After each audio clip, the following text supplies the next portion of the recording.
Hi, everybody, and thank you for joining us today. Welcome to our discussion, where we'll think about challenging the norms and how we can look about creating real inclusion in our businesses. I'm Eoin Canty, a director here at BIE and also our ED&I lead. We began hosting these webinars on the onset of COVID, which coincided with Black Lives Matter coming more to the fore. And we knew that our BIE community wanted to learn about what they could do in their businesses to really push an inclusive agenda. This is our 7th large-scale ED&I event, with the most recent in April being around social mobility, something which I would imagine is likely to feature in today's discussion also. For those of you who don't know BIE, we're an executive recruitment business that builds leadership and enables change through a combination of executive search, interim management, and transformation expertise across the broad pillars of HR, finance, supply chain and procurement, technology, and transformation. ED&I is a huge focus for us here at BIE, so we're really delighted to be able to host this discussion for you today. Our panel will build on our previous discussions on topics as various as social mobility, as I mentioned, but gender, ethnicity, allyship, disability, trans inclusion, bringing them all together under the overarching umbrella of inclusion to help us understand how the conversation has evolved and also what we should be doing to push inclusion in our businesses. Our panelists come from diverse backgrounds and experiences, and they'll be sharing some fascinating, insightful, and informative stories from their organizations, but also, I hope, with a little personal dimension as well. The discussion will last around 45 minutes, after which we'll have time for questions from the audience. So do submit your questions at any time using the Q&A function, and we'll try to get to as many as possible at the end. Today's session is being recorded, and it will be shared afterwards, along with a write-up of some of the key takeaways from our discussion today. So without further ado, I'll ask our 3 panelists to introduce themselves. Sandra, if I could go to you first. Thank you. And good morning to everybody. I'm Sandra Wallace. I am a lawyer, essentially, at a law firm called DLA Piper. I joined their executive committee in 2017 as managing director UK and Europe. I've been in the firm all my career. I've also formerly been a social mobility commissioner and held various roles looking at social mobility more widely. Thanks, Sandra. Sian. Hi, everyone. Great to be here today. I'm Sian Jones. I'm the Chief Executive of a company called Correla. We provide software and managed services for the energy sector. I'm a very purpose-led leader. I was in the energy sector from 2017, where I became quite frustrated that we couldn't have the impact that I really wanted to have. And so in 2021, I completed a management buyout of a very large section of the company I was running. And we are now very passionately delivering software and services that will bring about decarbonisation in the UK. Along that journey, I have thought I would create a very, very diverse company, and it would be super easy. And it's proved to be really challenging. I believe very passionately in the business case of diversity, and have come to shift my understanding of the debate towards creating organisations that are highly inclusive. And I'll do my best to share some of those learnings. Thanks, Sian. Kathryn. Hello, I'm Kathryn Jacob. I'm Chief Executive of a cinema advertising company called Pearl & Dean. So I have nothing to do with decarbonisation, but everything about Barbieisation in your lives over the summer. And in that role, I'm part of the Advertising Association's All In process, which is trying to change advertising to make a place where everyone feels they belong at work. I've also written 2 books on inclusion, one called The Glass Wall, Success Strategies for Women at Work and Businesses That Mean Business, that came out in 2016, and another book that came out in 2020 called Belonging, which is about how you drive inclusion across the whole of the workplace. Brilliant. Well, with introductions like that, I don't really think I'm needed here at all today, but I'll try do my best to steer the conversation along. Kathryn, with the two books you mentioned there, and I believe a third in the offing as well, what's ignited this passion for inclusion with you? I think it started off from the female perspective, which was that I wrote both these books with my friend Sian, who I've known for a long time. And when we started out in the industry, there were loads and loads of women. And then we suddenly looked round in sort of 2014 and went, where did all the brilliant women go? Was there some kind of gathering that we weren't invited to, like a teenage party, and they all left the industry and we got left behind? So it started off from that. And then we did 175 talks about the glass wall. And increasingly, when we did the talks, they were to the Women Fast Streamers Network, very average white wine and a carbohydrate-based snack, normally in a room with a bunch of nervous men at the back, thinking we're all going to turn on them after years of the patriarchy and burn them. And then a woman would put her hand up and say, this is all really great and I'm really enjoying the chat, but where are all the men? And then we realised that to have a proper kind of discussion, everybody needs to be in the room, not just one group. We all have to be part of this discussion and we all have to play a role.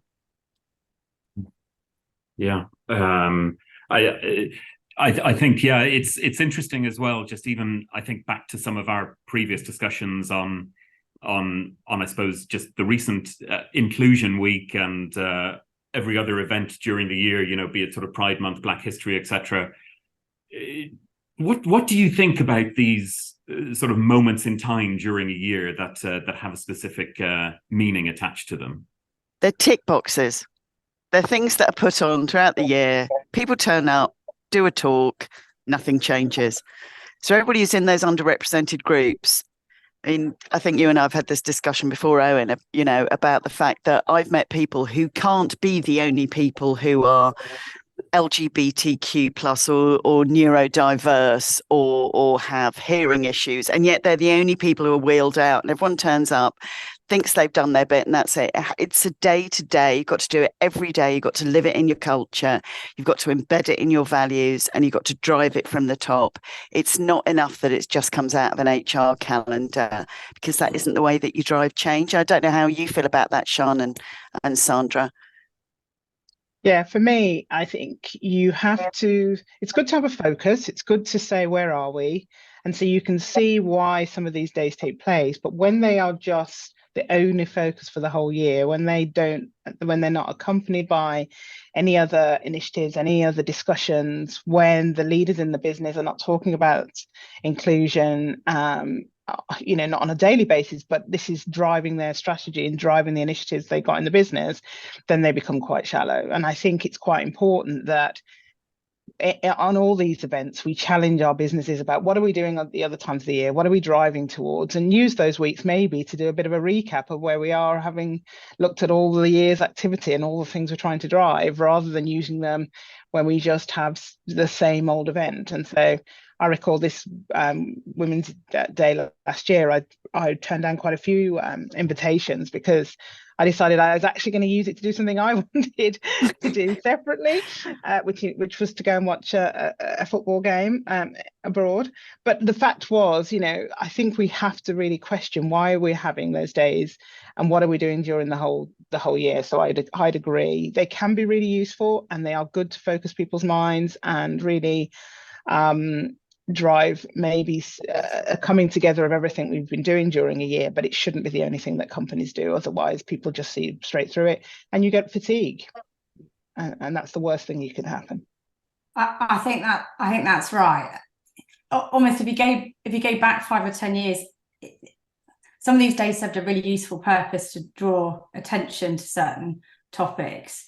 I think we're now almost at a level of maturity in our thinking where it can make things look very one-dimensional. So, for example, if I look back, every time I'm asked to do an International Women's Day talk, I have to remind myself that I'm a woman, as in it's not personally what I've led with or what I particularly identify with. I identify with being a business person. I feel very blessed that I don't feel like I've been particularly disadvantaged from being a woman on my personal career journey. Actually, what's perhaps more relevant, because I've both been childless, and I've also had childcare responsibilities. That's a more complicated story, but I've been able to compare and contrast between the two in my life. Perhaps being childless has been very influential on my career, and so perhaps the topic is less that you're a woman, but more that you've got parental responsibilities. That's quite important. Is it that you're a woman, or is it that you're Black that's made a bigger difference in your career? So actually, intersectionality of these different dynamics. I had a conversation with someone once coming out of an International Women's Day talk, who said, I'm here because I'm a woman, but actually I'm LGBTQ plus, and that is what defines me. And yet I always get invited to Women's Days. And so you realise it's becoming a more complex and nuanced topic. So I don't mind doing them. I think it's useful. I think we just have to be careful that it can dumb down a topic to a singular dimension, and it's more complicated than that. Yeah. And yeah, Sian and Kathryn, I know we both did speak on, around International Women's Day this year as well. And I think both of you had that sort of sense of maybe slight frustration of it, having that same sort of conversation again. And perhaps as well, it's just involving more men in these conversations to really sort of bring that equality and inclusion into it. I think, there's something about effectiveness. So often the sensation I leave with, I want to have a great impact that's lasting, but the sensation I leave with is it was quite therapeutic for a number of women, but did it actually make any difference? And I think the debate needs to be broader. It needs to include more topics, and it needs to include a broader cross-section of people who come to International Women's Day events.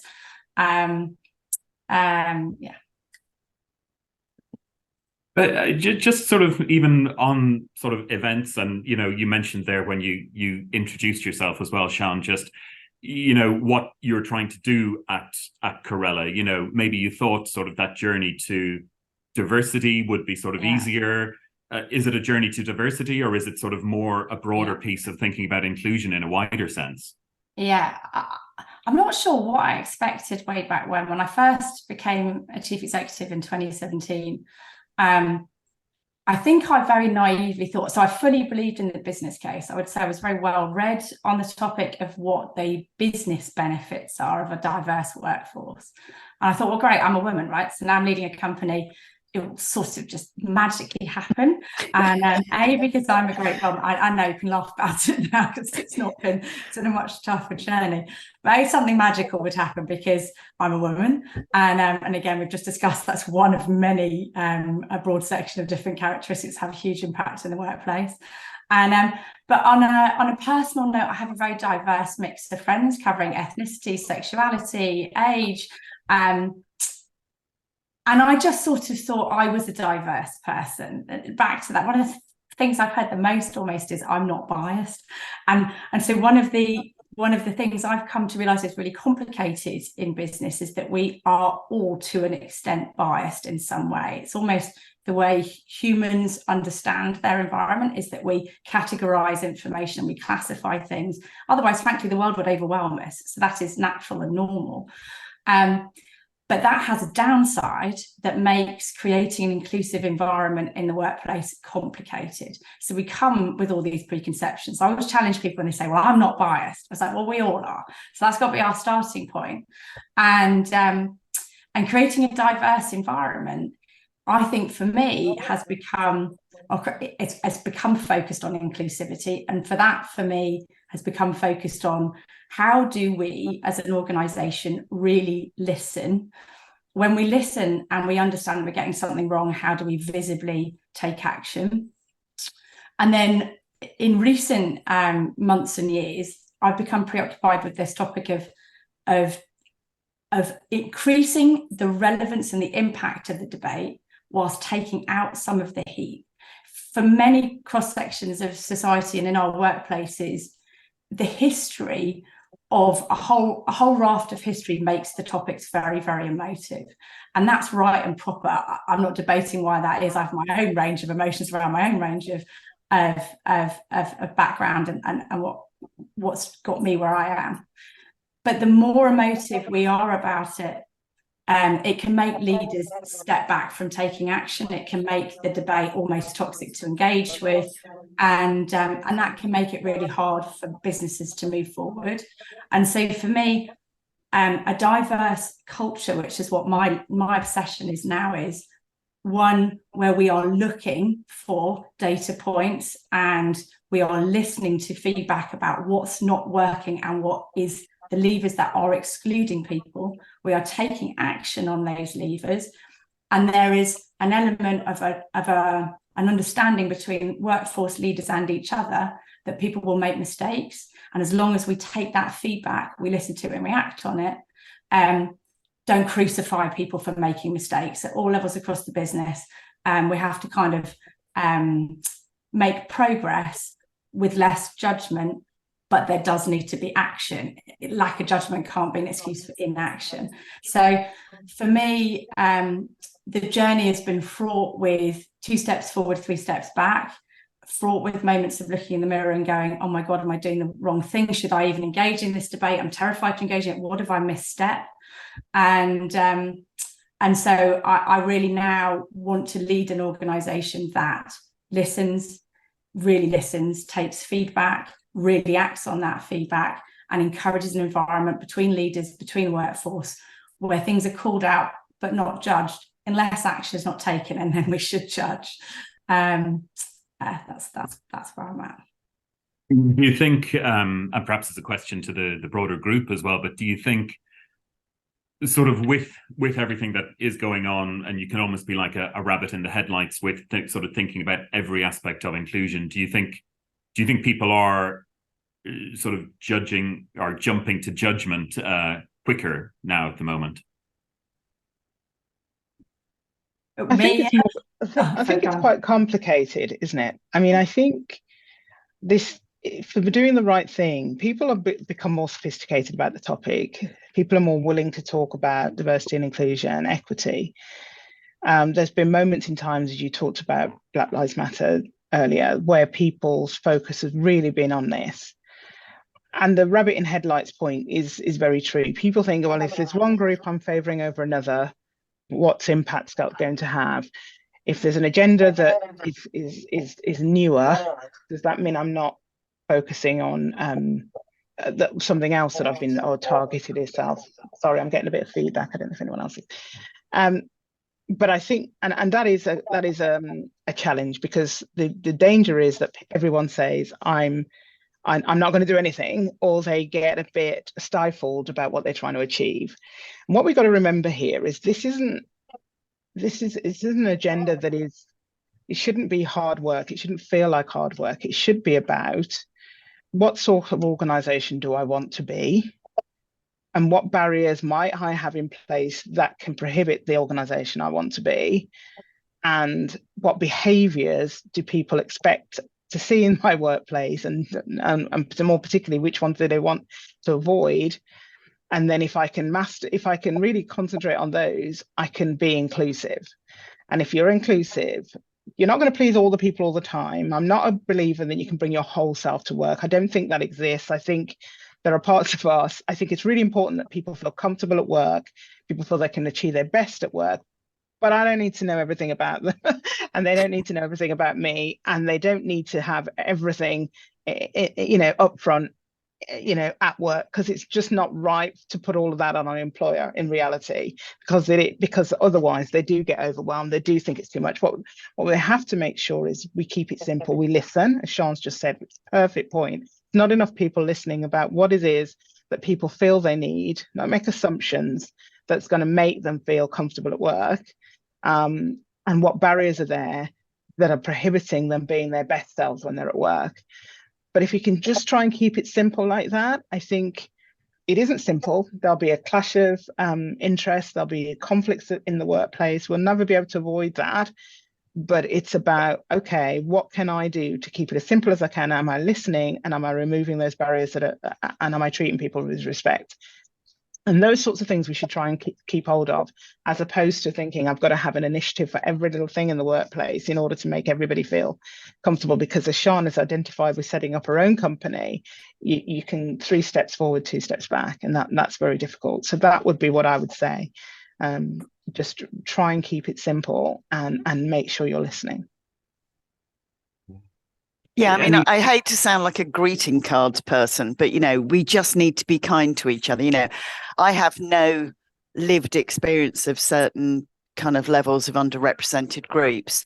So it's my job to kind of, you've got 2 ears and 1 mouth. You should use them in that proportion and say, tell me what you need. Tell me how we can make this better, and I will do this. And on a similar element of kind of being kind is people make mistakes.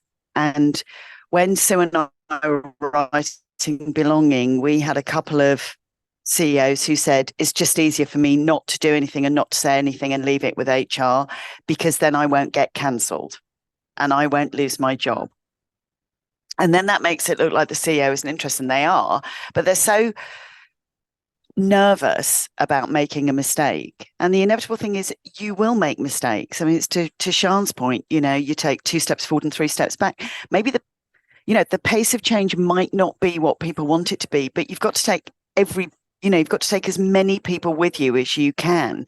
And that is that thing about having the ability to turn around and say to colleagues, I know when you said that in a meeting, some people might have heard it this way. I know you didn't mean it that way, but maybe next time just think about how you address that topic and do it with consideration and kindness rather than we're keeping you to this standard. I mean, obviously, if people are kind of being truly hideous, then you should call them out.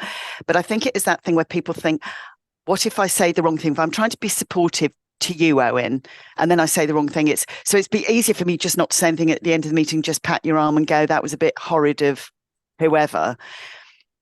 We've got to be able to go,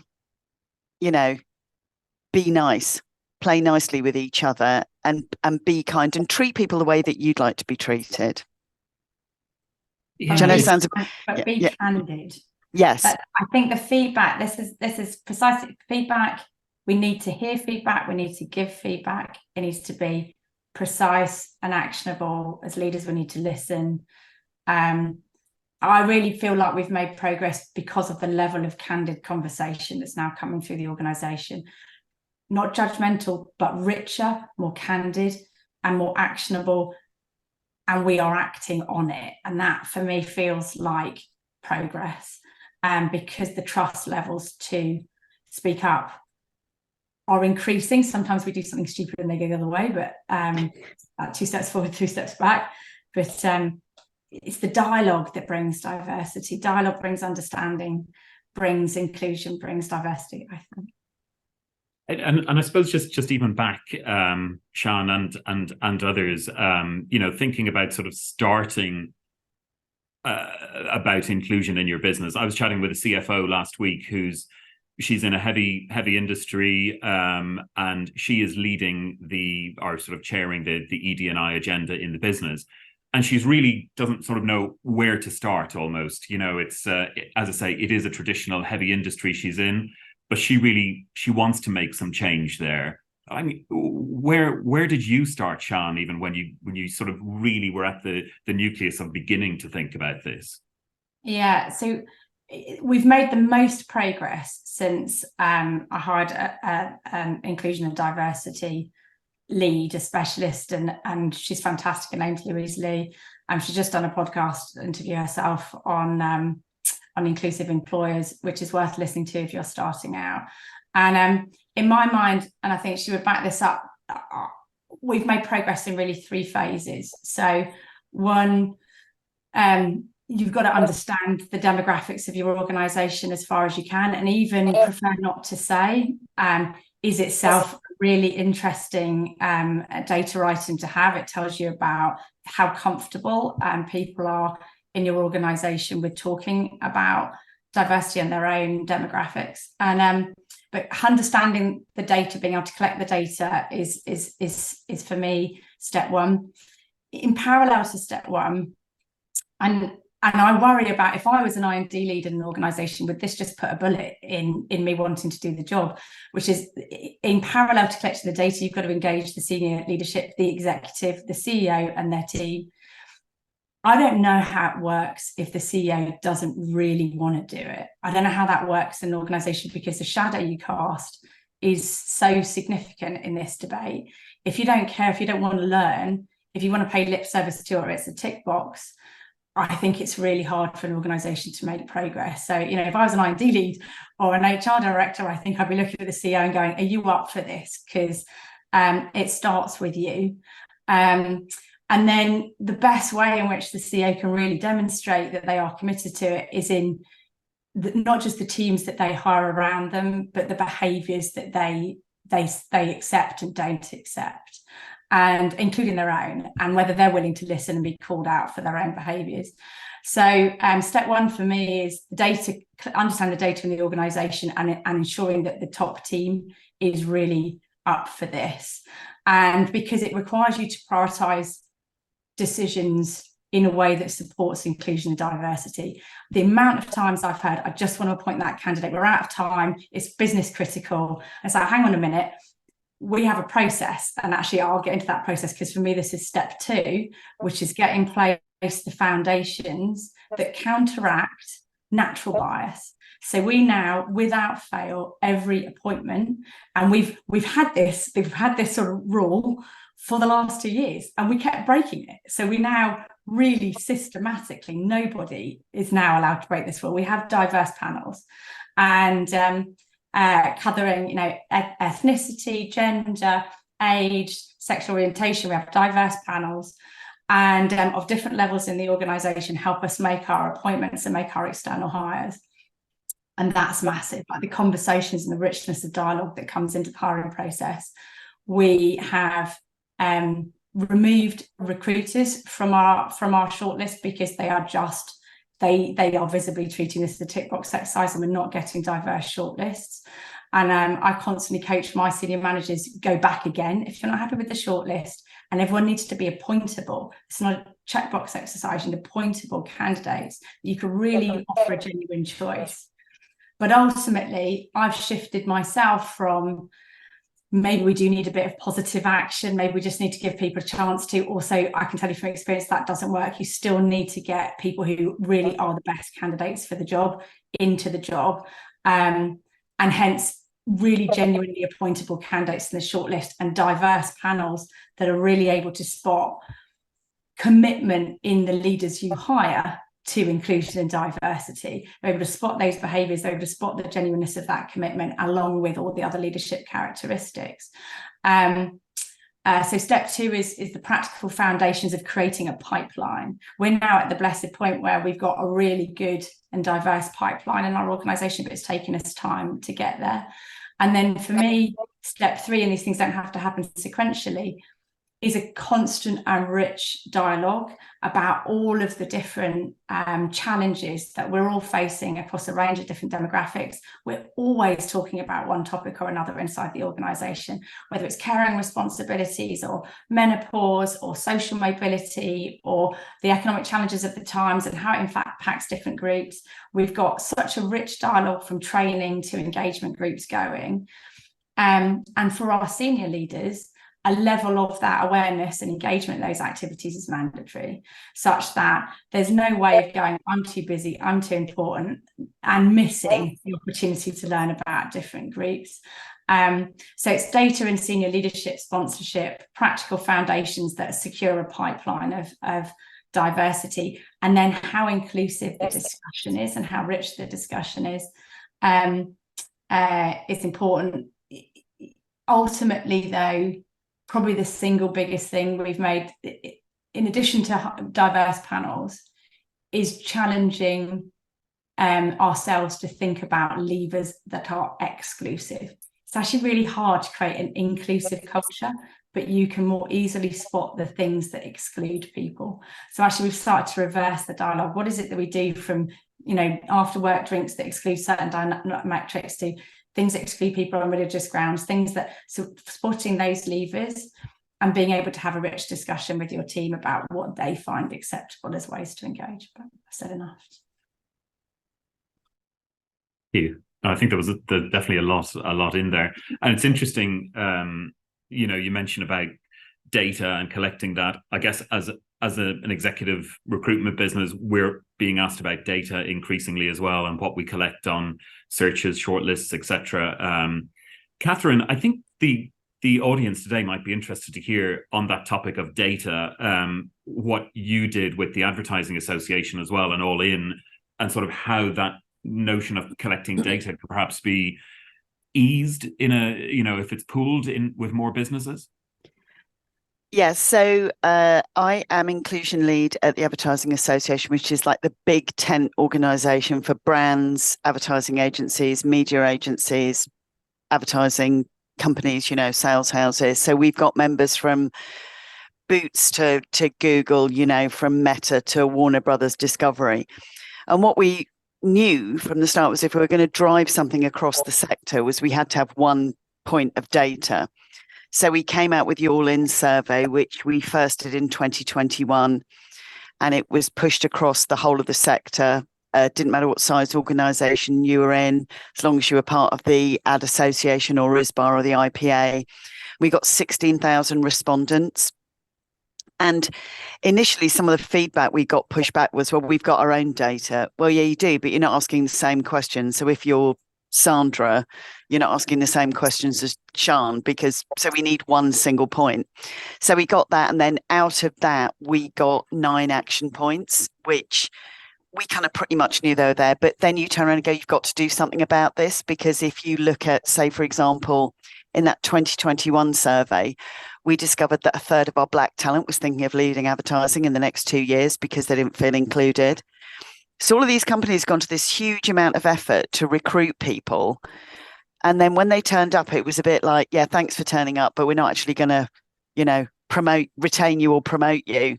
But thanks for popping in for a couple of years, but off you go. And so we put together a plan on that. And then we redid the survey in 2023. So we've got data points every 2 years about how we're doing as an industry. So on pretty much all of the characteristics, we've done better in terms of how we're making people feel included. And we've expanded some of the questions. So we've asked questions about the menopause. We've asked a lot more questions about mental health to kind of address those issues. And then in parallel with that, there's over 120 companies now all in champions. So you have to go through an audit to prove you're doing the actions and you're not just filling in a tick box.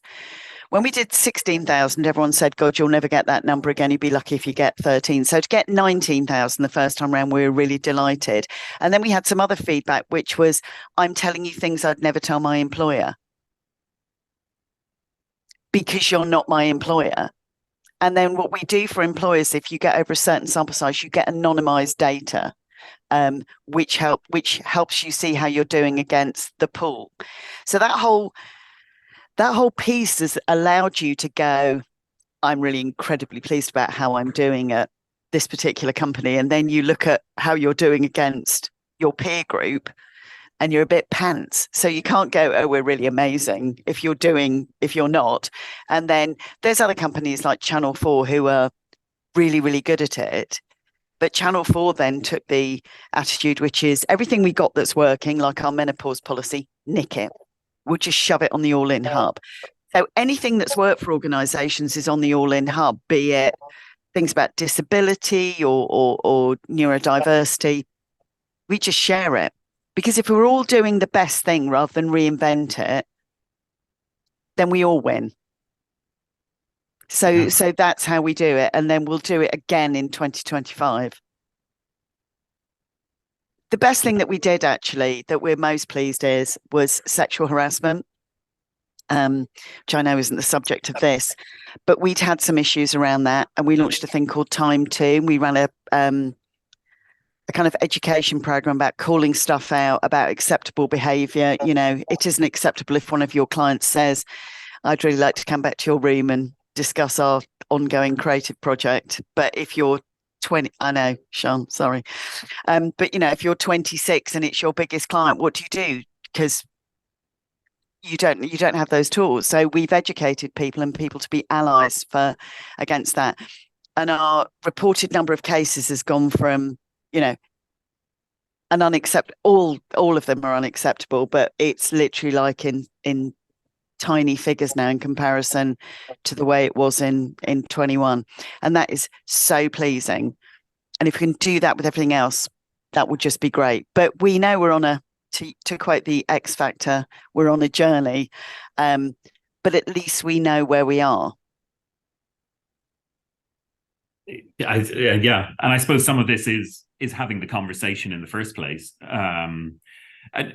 Sandra, just sort of thinking a little bit in continuation of that, you mentioned a bit around social mobility there at the beginning, and I know that DLA Piper, you're sort of a founding member of the Progress Together, which is perhaps you'd maybe like to tell a little bit about that, but an initiative of the City of London Corporation to improve social mobility within professional services. But do you think as a law firm, on that side, particularly social mobility, you have a lot to do? And does that actually just sort of bring does it help overall inclusion within the firm? I think it does. I mean, just to come back to Kathryn's point, I mean, one of the things that that task force looking at improving socio-economic diversity at senior levels in financial services and professional services sector, one of the things we took was the need to collect data across the industry. And I think to the person's question in the Q&A, I think absolutely, if you can do cross industry information gathering and data gathering, it sort of takes the onus away from you as an individual company and the focus, but it says, how are we doing as an industry? So I would definitely think that's something that we should think of more, and Kathryn has just explained just really how we're reaping the benefits of that. And I absolutely think the more we can gather that data and the more we can showcase examples and showcase what's working well and share that amongst a sector, it's really useful. The reason social mobility were really quite strong for me was my journey was one of I've got 3 children, so there were times in my life that it was difficult to balance career and work. I'm a woman in the law, and I remember that there were lots of times when people would make comments about being a woman in the law. But the thing that really held me back, or at least made my journey more difficult, was the sort of background, the sort of coming from a lower socioeconomic background, coming from a background where no one had been to university, no one had been in a profession, no aspirational schools to tell you to do this and study that, and this is the network you need to be in. That along with all the other issues that I faced meant that it was very difficult to see the legal profession of one that was for me, and to see people in there that were similar to me. And there's so many places that social mobility intersects. We know that a poor educational attainment affects certain groups much more than others. Especially black young black boys, also young white boys actually. But we also know that there is a cross section of neurodiversity that is impacted educationally, and that can be in poorer households. And when that intersects with other disadvantage, then it's very, very difficult to progress into the workplace, not less progress within it. And so for me, as an organisation, as DLA Piper, and when we were looking at the Social Mobility Commission, it was to try and gather that data on social background to understand whether the profession is welcoming with people from certain backgrounds, and if it isn't, what barriers are there, what educational attainment are we expecting of people, and what assumptions we're making. Can you contextualise somebody's ABC or CCD, and they've come from a poor background where they have had shared accommodation, where they had no access to the internet?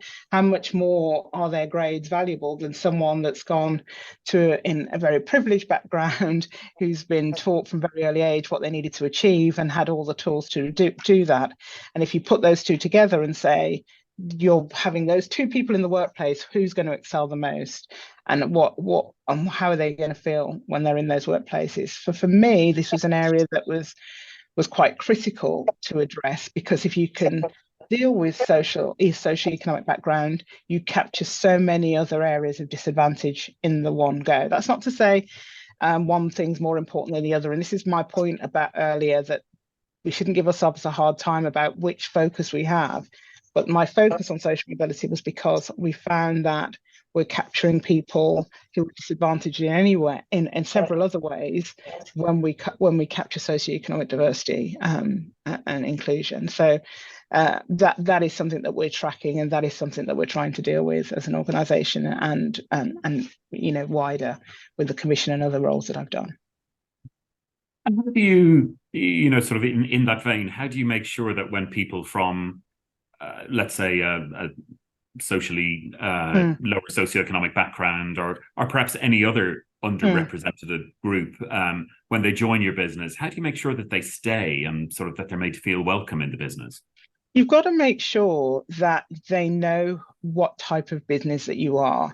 I sit on the executive committee at DLA Piper, and everybody knows my background. That wasn't always the case. I started and I didn't tell people where I went to university. In fact, it was a polytechnic that I went to. I didn't tell people where I went to school.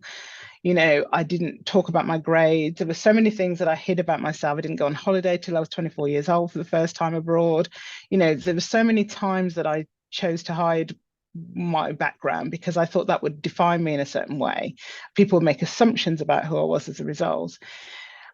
But if I'd have had someone that was happy to share their story, if I'd have known there were people in the organisation that were happy to say that the struggles they'd achieved, how they've overcome things, I'm very much more likely to think this is a place where I'm going to succeed.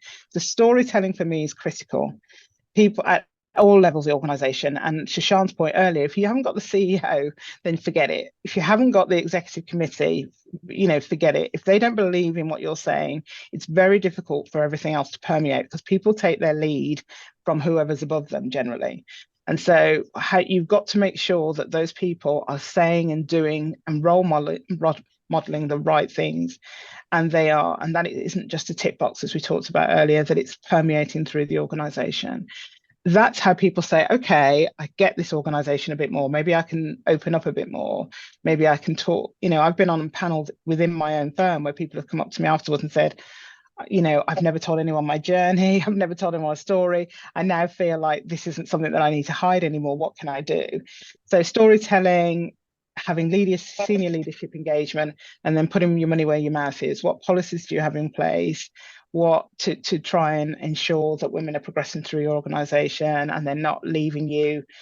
In my case, after 6 years of joining you, what are we doing about poor behaviour? How easy is it to call it out? How easy is it to have those conversations that Kathryn was talking about, where you say, look, that wasn't a great thing to say. I understand you probably didn't mean it, but that wasn't great. How are you making that environment? So it's all about leadership from the top. It's all about storytelling, in my view. Those resource groups where people do feel that they can share and express themselves and give you ideas about how you could better achieve what you're trying to achieve are all things that are going to be great in your organisation. You don't have to do every single one of them. Start small. To everyone I say on this call, start small if you need to. Don't have to do a big bang. I've got to do everything on social mobility, neurodiversity, and everything in one go. It may be that you just say, looking at the community around me and looking at my organisation, this is where we're underrepresented. That's what I'm going to focus on. But absolutely, social mobility for me is a good one because it captures so many other so much other disadvantage.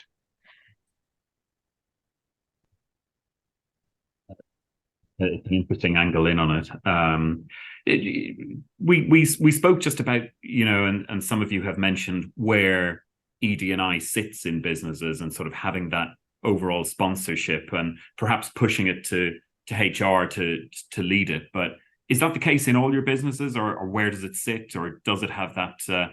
I'd like to think the answer to this is yes. Does it have that CEO and leadership push behind it? Well, I'll go first. In my business, 100%, it's got a CEO push. I think you do need to have someone who's dedicated to keeping on top of the literature and the data and the best practice and being able to bring that into the room. So I think it is useful to have someone who's almost got a professionalism in the research around the topic. It's really useful because what Louise does for us is really bring a level of challenge into the debate that's super healthy. And she's very much empowered and is very good at holding a mirror up to us.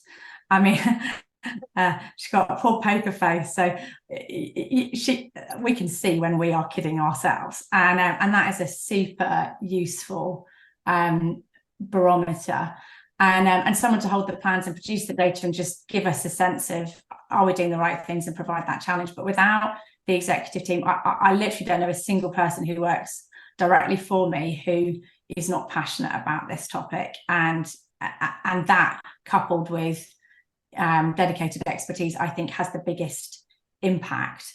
And so I really feel for anyone who's on this call and listening, thinking, I'm passionate about the topic, but I don't know if my leadership is, and I still want to make an impact in this organisation. I think that's a tough challenge. You know, what Louise would say she did with us is bring the business case to the top table. Sometimes, you know, whatever the angle is, before you give up on your executive team, in fact, don't do that. Everyone responds to a different case for change. So you're going to get some leaders who are like, I don't know about this topic, but I buy the economic benefits.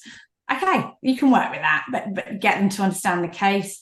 For other people, it's a real social purpose. For me, it's a personal. I would feel like I had failed if I did not have an organisation that's not inclusive, whatever your background. So it's got a personal mission, but whatever you need to appeal to, that case for buying in from the top down, I think, I just think that's essential. Do you think, that there's a cost to any organisation for not being inclusive? Yeah. To sort of flip that around. Yeah, I mean, I'm hoping that is, I'd really be disappointed if people didn't get that. I mean, it's absolutely, whether it's in your talent pipeline, whether it's in your retention, whether it's in the cases that you're going to get from litigation, just putting my employment hat on, there will be a cost if you don't get this and we don't start to move in this direction as an organisation. But I'd hope that you'd want to do it because you all have a better workforce and a happier place to be, and you're going to get the results that we see from more, which we absolutely empirically have seen from organisations that have more diverse organisations. And just on the previous point, I totally agree. If our CEO leads our diversity and inclusion board, if it's not, that is a sort of buy-in you want to see. They might not be able to dedicate all their time, and it's right that they don't, because it's right that other people take ownership for it in the business as well. But you do need somebody saying this is the right thing to do as well at the top.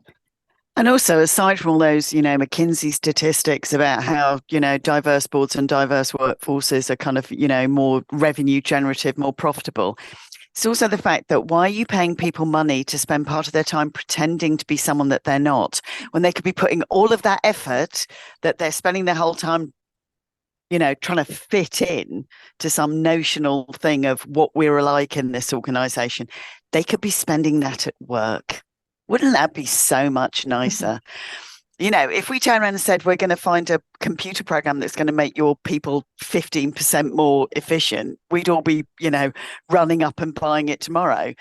Probably people spent more than 15% of their time trying to fit in organizations that don't operate inclusive working. It's the most bizarre thing. And also the amount of time, you get people to join you. They don't feel included. They don't feel they belong. So they leave. Just think of all the time you're saving going through those hideous interview processes where people write things down like, my hobbies are reading and swimming. Yeah. Obviously not at the same time. But Yeah. If you've got a panel like Sian has, where you've got, 6-7 people on a panel, think how much money that's costing you if you're not, if you're trying to do that. if what you're doing is people are turning up and then just going after 2 years. I am always stunned at the number of people who go, yeah, we've got a really high turnover because we're a really dynamic business. No, you've got a really high turnover because you run a really horrid business and no one wants to work here for more than 10 minutes. Yeah, that's reality. One of the questions I saw, just so I get it in very quickly, was that how do you tell someone socioeconomic diversity? And one of the things is social economic background, and it's a difficult question. People have puzzled over it for years. The Social Mobility Commission, when we were there, we tried to boil it down to one question, because free school meals doesn't translate. We're an international business, or global business doesn't work. University education, that sort of thing, it's quite difficult. There's no ideal. I mean, the best question that we found is parental occupation at age 14. If you can ask that question, what was the parental occupation, what was your parents' occupation at age 14? And you can fit them into, then there's different categories to professional, intermediate, manual, etc. And you can fit them into categories, and that gives you an idea of the socioeconomic background of your workforce. Hopefully that will help you. But there's a social mobility website. I'm not plugging it. I'm no longer a commissioner, but they've got some great tools that tell you the sort of questions you could be asking and how you can fit those into engagement surveys, etc. And really publicize why you're asking the question, because it is quite personal. People think, is this going to make a difference? And people going to see me differently? And it is quite a difficult question. But when people understand what you're trying to achieve, they're more than willing to answer that question. Yeah, we used that in All In. We used your parental occupation at 14 as one of the qualifiers. There were a few other things as well, but that is the easiest one to do. Yeah. Interestingly, Sandra and others as well, if you have a bit more of an international perspective, do you see a difference in the way that we approach inclusion and the conversation in the UK versus maybe what you see abroad or in other countries? I mean, personally, yes, I do. I mean, it depends where you are, and there's certain countries where you can't talk about certain areas of, LGBT, for example. In certain countries, it's just not as easy to discuss and talk about. That doesn't mean you can't support and advocate where you can as an organisation, but some topics are different to others. And as you saw in Spain recently with the World Cup, people are having their own moments in time. So I would say, as a global organisation, we see things happening differently, and the pace of change occurring differently. But there's very much a global realisation that this matters. So I don't think this is something that isn't relevant to a particular jurisdiction. It just might be that it might be a certain aspect that is more prevalent, or that they're focusing on at any given time.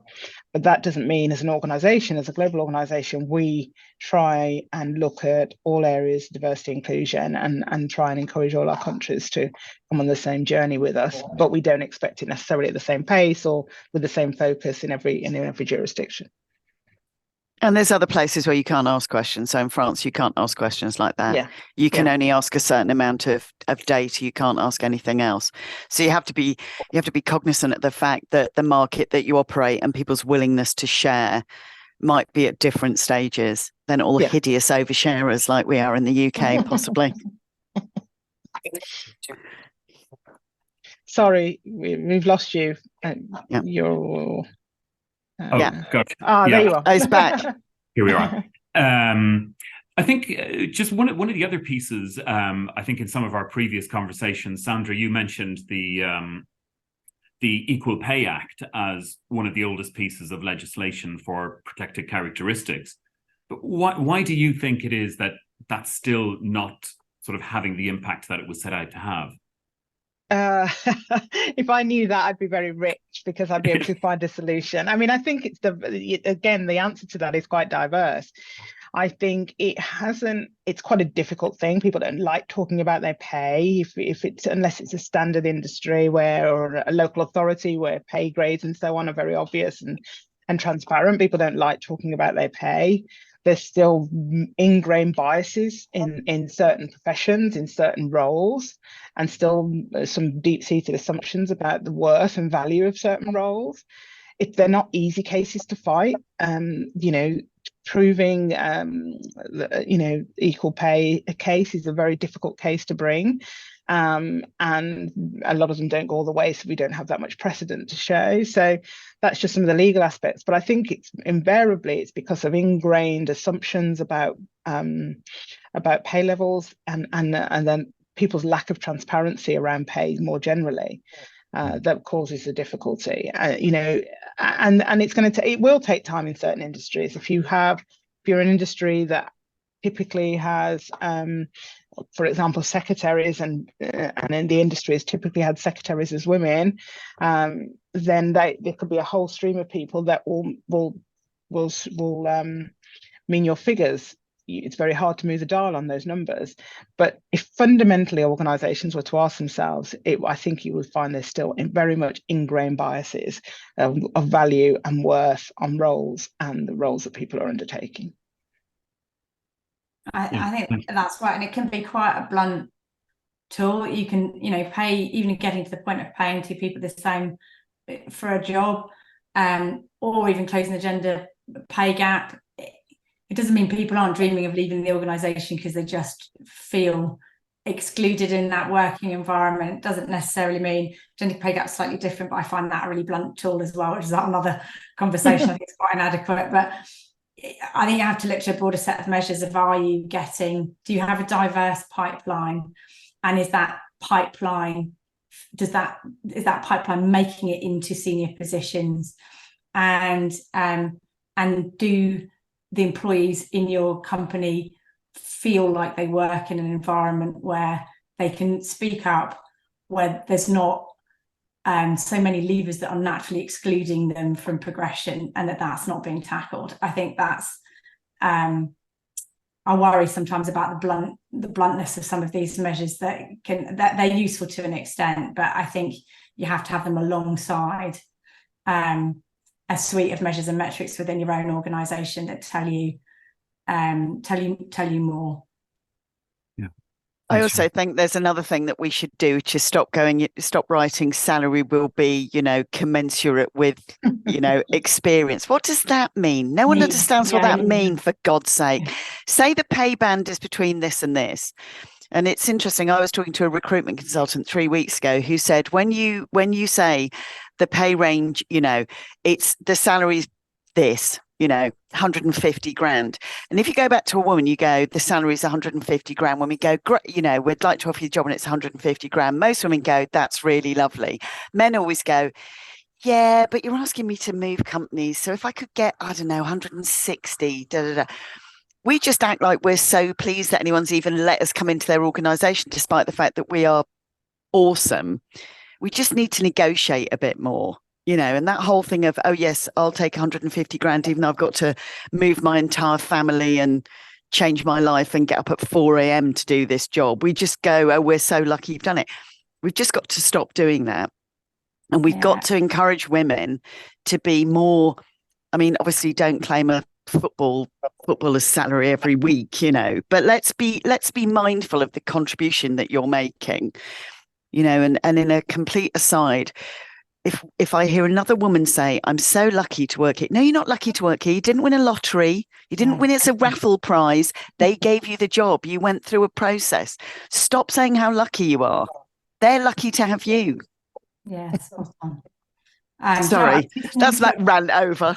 Yeah. I was listening to a podcast, walking the dog, yesterday, and I forgive me, I forget her name, but it was, I think, a Nobel laureate, Nobel Prize winner, on the topic of diversity, and she was explaining how even very recently she was called on to do an assignment with 2 male consultants. I think they were private consultants, and they were all asked by this company that said it was completely committed to diversity and inclusion, and they said they'd pay her, I think she said £2,000 for this assignment, and then they did all the work, and then later one of the employees from the company that had demonstrated all this commitment and had called them in to do the work phoned her up and said, do you know that the 2 male colleagues asked for more money? And so the dynamics in that, so not only did she not think to negotiate even all of her research in it? The company that said the commitment was comfortable paying them differently for the same work. And I thought that was it was a fantastic example of so many different things at play. Just looking at some of the questions again that are coming through from the audience. There's one directed at Kathryn, but I think it actually goes more broadly, and perhaps even Sian had something to say on this too. It's CEOs sort of being afraid to say the wrong thing and perhaps being judged on it. How can we sort of move away from that feeling to sort of have that initiative of wanting to do the right thing? Well, there's a couple of points around that. One is that just because you become the CEO, you don't get a magic crystal of invincibility that you never made bad decisions, because Lord knows if they were handing those out when they made you a CEO. I didn't get one. Did you, Sian? Did you get one? No. How annoying. We must have missed that meeting. You are allowed to make mistakes. You are not some, colossus bestriding the universe. And we have to accept that our leaders are fallible. And we have to say, I don't know all the answers, so help me, and we'll do this together. This is the direction I'm thinking of going in. It's interesting. Those two CEOs were both boys. So I think men. They were men. They weren't boys. They were men. And I think there was that thing about I must be on the money. Whereas I recognize the fact that I'm going to probably make at least 3 mistakes every day. So we just got to be open and say, maybe I will get this wrong, but my intention is this. And the senior management team's intention is this. And come on this journey with us, And we've just, to go back to what I said before, we've just got to be nice to each other and just realize we don't know everything. And similarly, if you're a leader, you don't know everything. I agree with that. I'll give a very real world example. We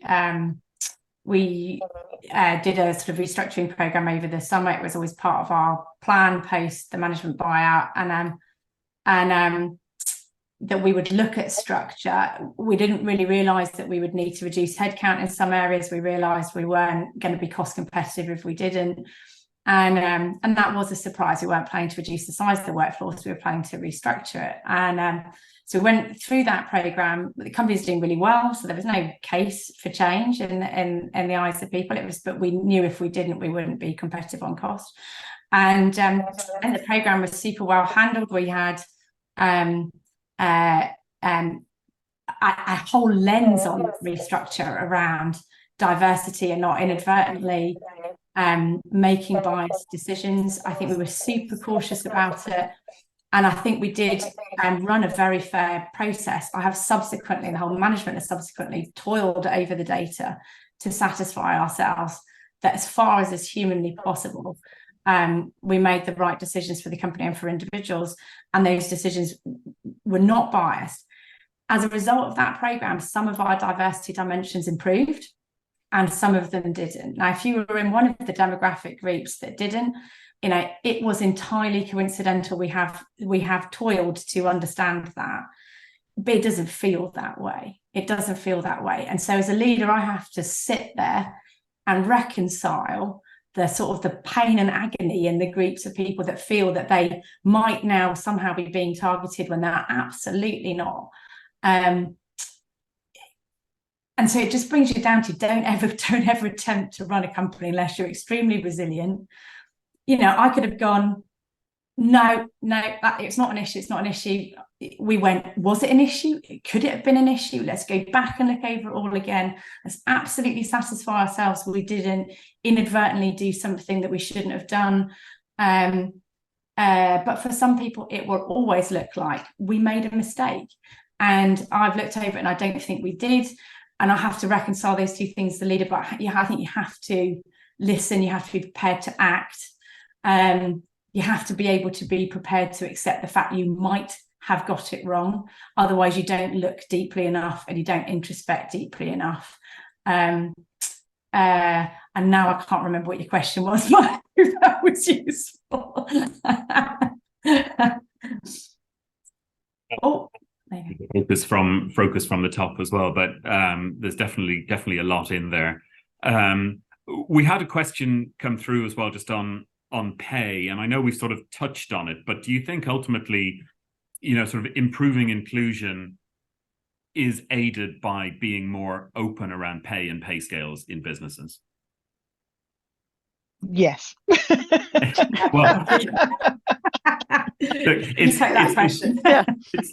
in a way, actually, yes is a good answer to that. It's difficult, and there'll be industries where it's not transparent, and there'll be industries where, in law, we're a law firm where all the partnership knows what each of us earns. So there's no, and lawyers come through, and it's very transparent, and we try and pay grades for business services. So, but it has its problems, because everybody can see and everybody's happy with what they get paid until they see what someone else is getting paid, and they think they're not as good as, they're not as good as them. And so transparency has its problems, but actually it speaks to whether you're paying a certain group differently, or people are being disadvantaged from a certain group. That transparency means you can spot those, and you can deal with those differences because you can see patterns and you can see trends. So transparency helps deal with those trends, those patterns that basically you might not even be consciously aware of, but when it's all in the open and people know, they say, okay, well, that group is actually, whether we like it or not, disadvantaged on lower pay, and that will absolutely give you intelligence to do something about it. But I get that, if we wouldn't have as many equal pay problems if that was the case everywhere. I spent a handful of years, going back some time now, working in a management consulting firm, and in those environments, this might be the same in law firms. I think it must be hugely helpful to be transparent about pay, because there's a defined set of sort of levels and breadth of roles, and there really is no difference between one person doing it and another person doing it, and they should be paid the same if they're at that level and in that role. And so part of me has a sort of instinctive attachment to pay transparency. It feels sort of instinctively right. We've tried a few different versions of this in my company, and where you've got sort of 20 or 30 different sort of roles, and they're really different, from a software developer to an HR sort of person, and what it turns out is everyone thinks their job is slightly harder than someone else. And our sort of our HR and people teams get overwhelmed with sort of what I would say not genuine equal pay cases, and so we've got a team of people who look at roles, and they do that independently, and we have this annual thing every year where we make sure that no one is paid differently for any characteristics or demographic reasons, that there is a genuine difference in the job roles and the complexity of the job roles, or the breadth. And we really challenge ourselves to do that, and we bump quite a lot of pay each year where someone's been hired in and it's changed some of the dimensions. And the other bit that we try really hard to do, and I think this is a real problem for a lot of organisations, is people who are hired in get paid more than the people who've been doing the job internally for a while. And I think, again, that it can feel really sort of disproportionately bad if you're in the organisation. What tends to happen is the following waves, which is the external workforce and recruitment dynamics will get really competitive for a while, and you end up paying higher rates for your external hires. And so we have ended up with short periods where that's out of sync. What I think is important for organisations, and how I judge us, is that within 12 months, you're kind of levelling those back out again and bringing up your internal candidates where possible. It's really hard. If you have a large workforce and you're making a small number of hires, and those hires are paid a lot more because of market dynamics, it can be almost unaffordable to lift up everyone else. And so I think this is a really challenging area for organisations. And so I end up coming back to, for me, my big learning is, as a CEO of an organisation, try really hard not to get my organisation in the position where we don't have internal pipeline. I have been around every version of this now, and I think having a pipeline of internal talent that is ready to go into those senior positions means you don't have to suffer with this problem of bringing external hires, which inordinately disrupt your equal pay dynamics. But if they are disrupted, close them as soon as possible.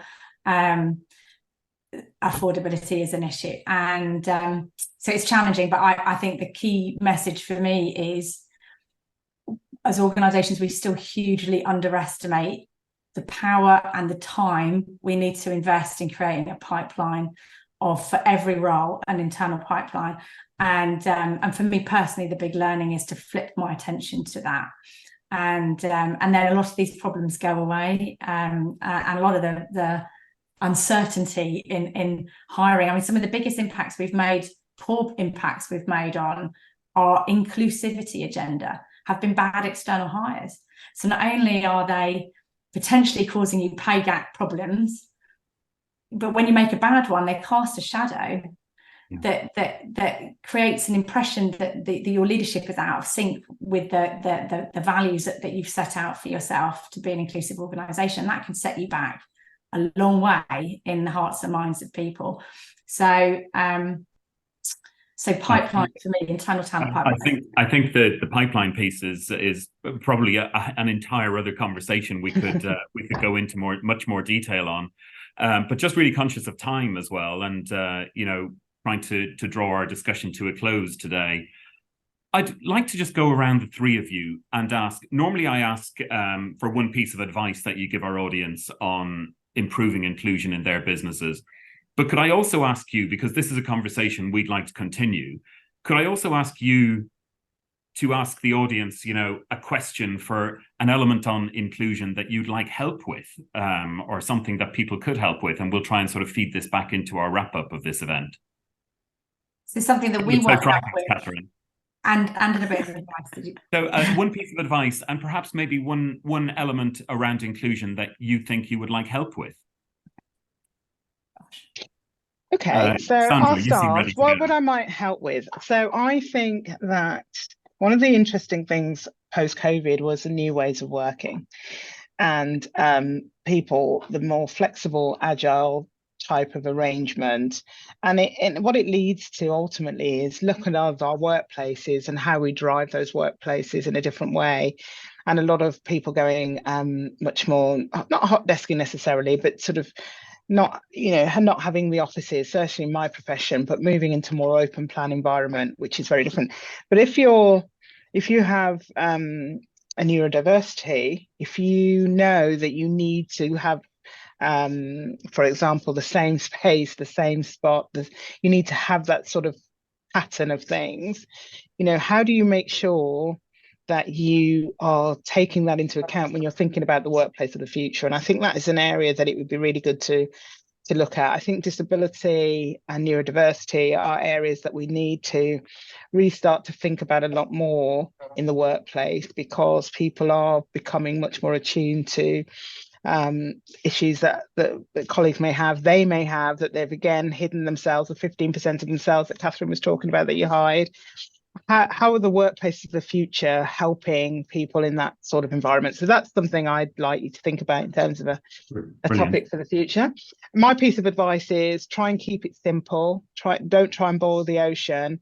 People want to be listened to, people want to be heard, and they want to know that you've got tangible actions that you can take.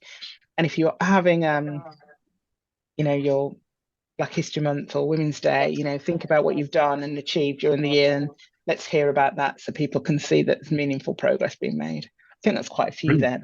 There is, yeah, a lot to think about. Kathryn, how about you? I think I'd create an environment where people think they can lead from every seat, so that it's not up to someone else to kind of make stuff happen, that you play a role as well in including people when they join your organisation, and just having a conversation with them, just going, oh, you're Eoin, that's it. That's where you sit. Ask me if you've got any questions, that kind of thing. I think one of the things I'd ask people to think about is ageing, because we're in a population which is the old outnumber the young, and about how is your organisation reflecting that changed demographic. because, you know, if you look at young people today and the way that things are going, they'll be working until they're 70. And yet now, I know I've talked to you about this, Eoin, in advertising, if you get over 45, they take you outside and shoot you because clearly you have nothing to add, even though we're the ones, people over 45 are the ones with all the money. Weird. So I think that's the thing think about how you treat your older talent. And once people get to 58, don't start going, will you be retiring soon? Because there is nothing worse. I mean, I know someone who, she got to 58 and her husband is older than her and her husband retired. And literally, she said every week, people kept saying to her, so will you be joining James soon? No, I've got a really no. He plays golf all the time. I would just be sitting at home watching daytime television and eating my weight in Viscount biscuits. So think about your older talent and don't dismiss them as irrelevant or with no contribution. Brilliant. Thanks, Kathryn. How about you, Sian?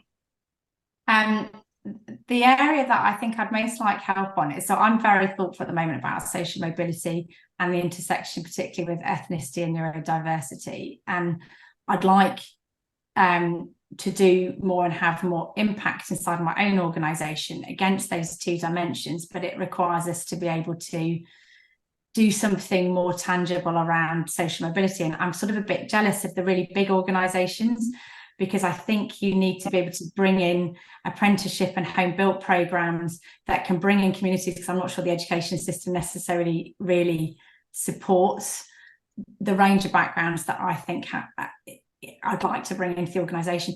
But I don't have the scale for those sorts of programs, so I'm not quite sure how we get the same impact that some of the big firms are able to have, but I want that kind of impact. So that's my sort of thoughtful advice area. And then for me, and then advice I would give to viewers is the power, again, keeping it simple, the power of diverse panels in how you think about your pipeline and who should be in your pipeline, but also in terms of external hires and internal promotions. And, as my I&D lead would say, promote people for their passion to the inclusion diversity agenda, as well as their capability to do the job. Otherwise, you have a lot of very capable people and no interest in the topic. Well, look, I think there's clearly a lot more in this conversation that we even got to hear just at the end. And this topic of inclusion is one that we're keen to continue in its broadest sense. So, do out there, write back in. You can write an email to me if you have any thoughts on some of those questions that our panel brought up here at the end today, and we'll try and weave that back into a reply on this event, but also help us to think about future events on this. It's interesting, Sian, I think you mentioned a Nobel Prize winner. I was just listening this week as well. The lady who won the Nobel Prize for her work on the mRNA vaccine as well, Kathryn Carico, I think she was saying to just focus on the things we can change and ensure that they get done. And I think all of you are probably saying something similar here in today's discussion. So that's probably something for our audience to take away as well. This is a discussion we're keen to continue, so do let me know your thoughts on perhaps any other angles you'd like to take into this for future webinars or future discussions that we'll be doing. I mentioned that we will be sharing a recording of today's discussion, and that will go out with a little write-up. So finally, just a massive thank you to our three panelists today. You've really given us a lot of food for thought, and we could have continued along with this conversation a lot longer. We've already gone way over time. And it's I think one, as I say, that we will go back to. So looking forward to catching up with our panelists, but also with the wider group here, either in another forum like this or perhaps in person at some time soon. So finally, just thanks for joining and have a great afternoon, everybody.